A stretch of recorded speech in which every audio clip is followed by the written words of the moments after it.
Now this one is a little bit of a number crunching, but if you look at it, the number of years in front of you, in 2007 and 8, the investment was 20,947 million US dollars. So about a 20 billion US dollars.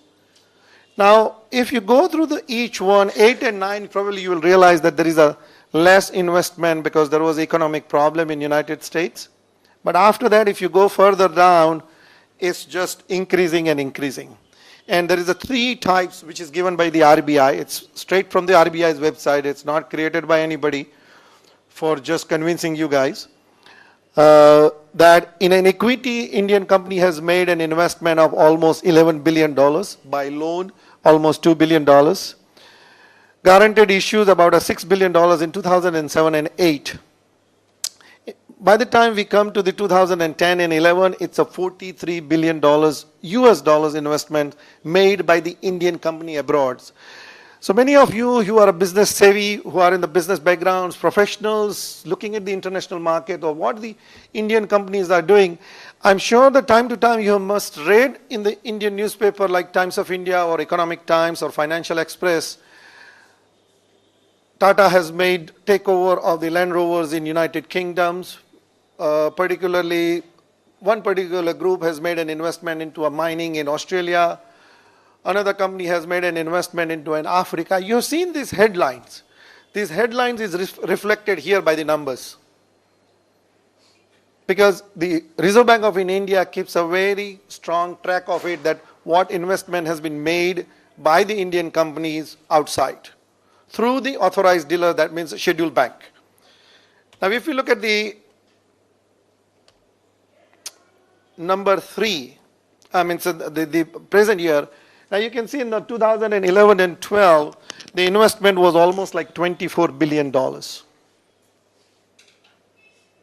And in 2013, only in 6 months or 5 months from April, 4 months, it's already reached $16 billion. On a monthly basis now, the RBI publishes the list of the companies who has made an investment abroad with respect to either a joint venture, wholly owned subsidiaries, or taking over the whole company.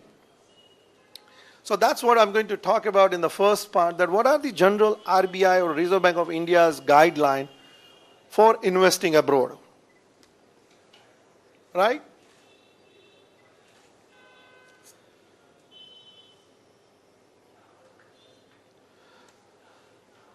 So the first route which is given by the Reserve Bank of India is the total financial commitment of an Indian party or Indian company in joint ventures, JVs, or wholly owned subsidiaries in any country other than Nepal, Bhutan and Pakistan should be up to 100% of its net worth, and investment should be in a lawful activity permitted by the host country. What does it mean? If you are a company, private limited company in India, and if your balance sheet shows that if you are worth 50 crore rupees, up to 50 crore rupees, you can make an investment outside. And the RBI will give you permission to take the money out, or you don't need it actually. So that's the first basic rules established by the Reserve Bank of India, that if you are making an investment outside India as a company, this much amount of money you can take it. Remember the days most of you travel out of India, that you have to go to the bank and then get your passport stamped, that how much currency the bank can give you. Similarly, now the rules are established by the Reserve Bank of India that what money as a company you can take it out and make an investment. Again, this one is 100% is increased to 400 if the external commercial borrowing is taken from abroad. So for example, if as a company you are making an investment abroad, and the country in which you are making an investment, and there you are in a position to get a loan or borrowing, you can make an investment up to 400% than your total net assets of the company or assets of the company. Obviously,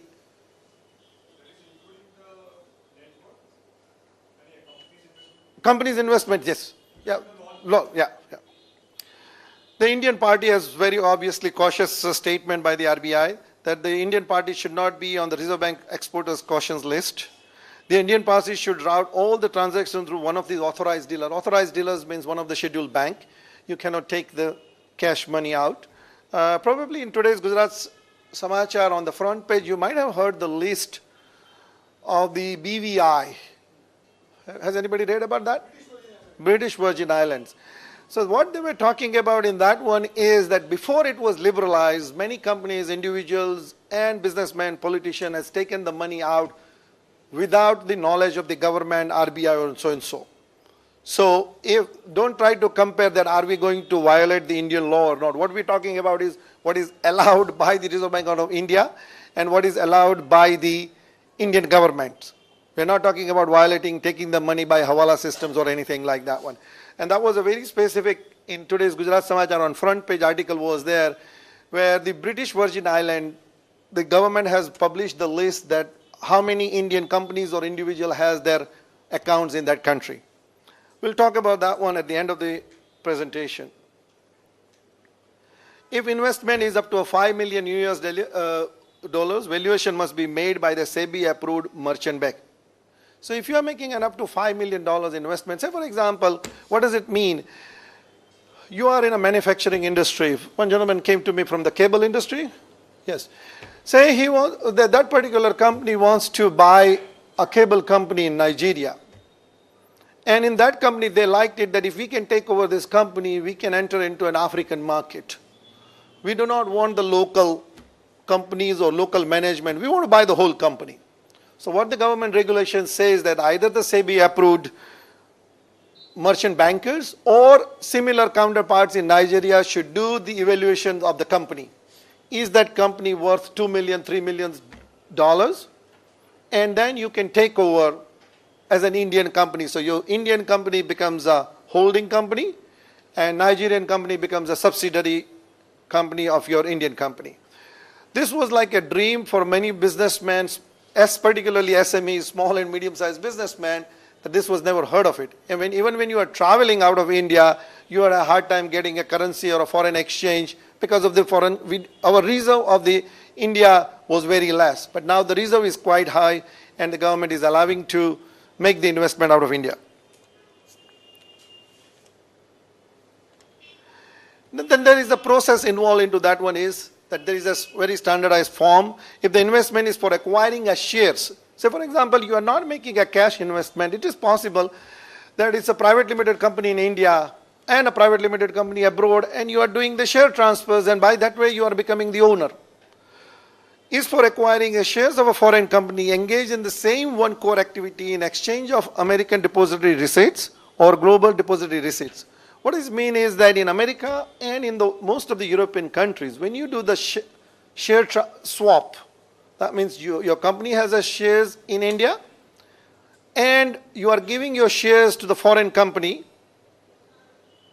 to get the shares of that company. So there is no money transactions, but giving a share. Say for example, you have a shares of the Tata and I have a shares of the Reliance company. So I'll say, okay, I'll keep the 100 shares, can you give me 200 shares of the Tata?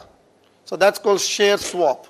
So similarly, the government is allowing that if you're doing this one, and American depository receipt is that when there is not an actual transaction of the money, the bank in America or the European banks will issue a certificate for the value of the shares. And that's what it is called, the American depository receipt or a global depository receipt.